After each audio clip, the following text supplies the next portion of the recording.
Hello, so today I'm going to show you how to make perfectly fluffy basmati rice, brown basmati rice in your Instant Pot.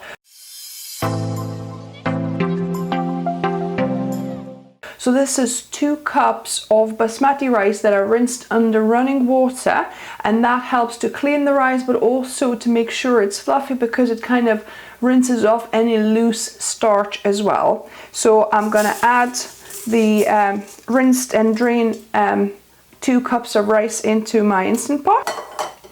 There you go. And then I've got just freshly boiled water, 1 litre, so this is double the amount of your rice. So this is 4 cups of just boiled water that I've added to my Instant Pot, and I'm gonna cover it.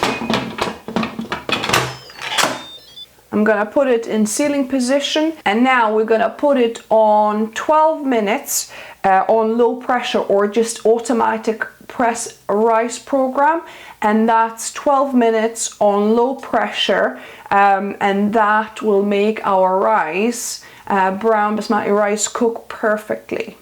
So the rice has finished cooking. I've let it naturally depressurize. And let's check this out. So this is your fluffy basmati rice.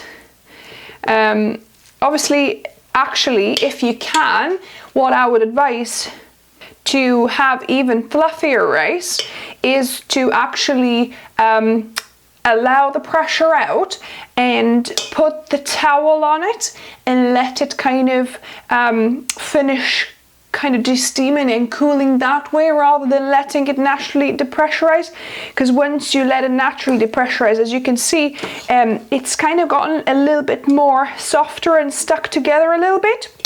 But if you you know, release the pressure as soon as it's finished, and then put a towel on it, a clean kitchen towel, then that way you will get even fluffier rice. But this is, you know, this is perfectly good for what I'll be using it. So yeah, so I hope it's useful for you how to make a perfect basmati brown rice in your pressure cooker.